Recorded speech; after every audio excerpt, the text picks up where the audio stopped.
Essa semana iremos falar sobre um tema que gera uma certa polêmica na sua forma de aplicação, o jejum.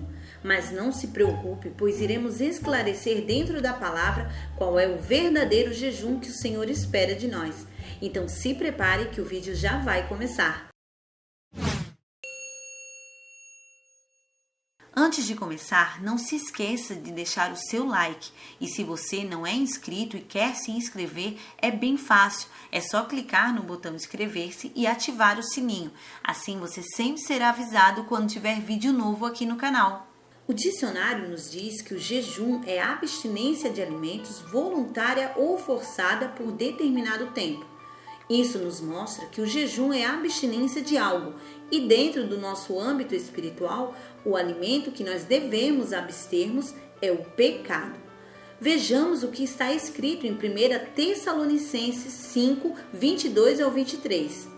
Abstende-vos de toda aparência do mal, e o mesmo Deus de paz vos santifique em tudo, e todo o vosso espírito e alma e corpo sejam plenamente conservados, irrepreensíveis para a vinda de nosso Senhor Jesus Cristo. Vemos claramente nesse versículo que para atrairmos a presença de Cristo em nosso corpo, alma e espírito, nós devemos rejeitar o pecado, ou seja, não exercitá-lo. Vamos entender melhor.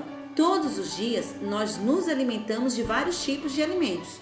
Uns que nos fazem bem e geram benefício para a nossa saúde e outros que nos prejudicam, trazendo enfermidades e desequilíbrio para o nosso corpo. Somos livres para escolher o que queremos nos alimentar e também responsáveis pelas consequências que virão devido a nossas escolhas na má alimentação.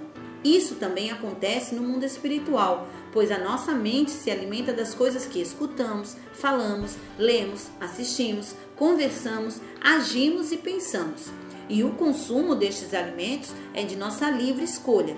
Mas assim como existem os alimentos saudáveis e os não saudáveis no mundo físico, isso também ocorre no mundo espiritual, os alimentos do eterno e os alimentos de Satanás. Quando iniciamos o nosso processo de restauração no Senhor, nós iniciamos uma longa jornada onde teremos que jejuar todos os dias até que Cristo reine sobre nós. E este jejum é o não consumo e exercício do pecado. Em 1 Pedro 2:11 nos diz: Amados, insisto em que, como estrangeiros e peregrinos no mundo, vocês se abstenham dos desejos carnais que guerreiam contra a alma. A alma é a nossa mente, e é lá que está armazenada as leis do Senhor e também as leis do pecado, as quais devemos enfraquecê-las. Por isso que Efésios 6:12 nos diz qual é a nossa verdadeira batalha, não mais contra a carne, mas sim contra as potestades e principados, príncipe das trevas e hostes espirituais. Mas você deve estar se perguntando, como enfraquecê-las? Aí que entra o jejum. Toda vez que somos colocados em uma situação onde a lei do pecado me leva a produzir alimento para o maligno, eu ajo o contrário dessa vontade. Eu estarei enfraquecendo esta lei, pois não estou a praticando. E a cada dia que eu me posicionar o contrário à lei maligna, ela automaticamente estará se enfraquecendo em mim, pois não estarei mais alimentando o trono de Satanás. E esse é o verdadeiro jejum que o Senhor espera de nós, abstermos da prática do pecado. Pois o que adianta sermos santos por um período e quando finalizamos voltamos a falar mal um dos outros, praticamos a glutonaria, adulteramos, mentimos, enfim, fazemos tantas coisas erradas que não condizem com aquela pessoa de alguns minutos atrás. E é claro que muitos podem dizer que já praticaram o jejum se abstendo de alimentos por um período e aquilo que eles pediram em jejum aconteceu. E de fato existem situações que tivemos uma resposta. Mas devemos analisar qual foi o posicionamento que nos fez alcançar aquilo que pedimos. Será a abstinência de alimento ou o posicionamento em que tivemos em não alimentar o pecado por aquele período, cuidando do que falamos, pensamos e agimos? E é esse o jejum de não alimentar o pecado que o Senhor requer que nós pratiquemos continuamente até que sejamos purificados.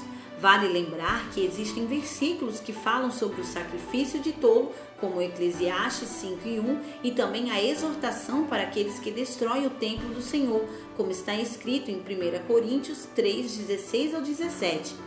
Em Isaías 58, 3 e 6, veremos nitidamente a confirmação do jejum que o Senhor espera que nós pratiquemos. Por que jejuamos, dizem, e não o vistes? Por que nos humilhamos e não reparastes? Contudo, no dia do seu jejum, vocês fazem o que é de agrado de vocês e exploram os seus empregados. Seu jejum termina em discussão e rixa, em brigas e socos brutais. Vocês não podem jejuar como fazem hoje e esperar que a sua voz seja ouvida no alto. Será esse o jejum que escolhi, que apenas um dia o homem se humilhe, incline a cabeça como um junco e se deite sobre o pano de saco de cinzas? É isso que vocês chamam de jejum, um dia aceitável ao Senhor? O jejum que desejo não é este: soltar as correntes da injustiça, desatar as cordas do jugo, pôr em liberdade os oprimidos e romper todo jugo? O próprio Messias nos diz em Marcos 9, 28 ao 29, que há demônios que só saem através de oração e jejum, ou seja, a palavra do Eterno em ação, e abster-se do pecado nos dá autoridade para expulsarmos demônios que têm nos impedido e bloqueado de receber aquilo que o Senhor já nos liberou. Por isso, vamos nos abster da prática do pecado até que o Senhor venha reinar novamente sobre nós. E esse foi mais um vídeo do Haja Luz. Muito obrigado pela sua companhia e até a semana que vem.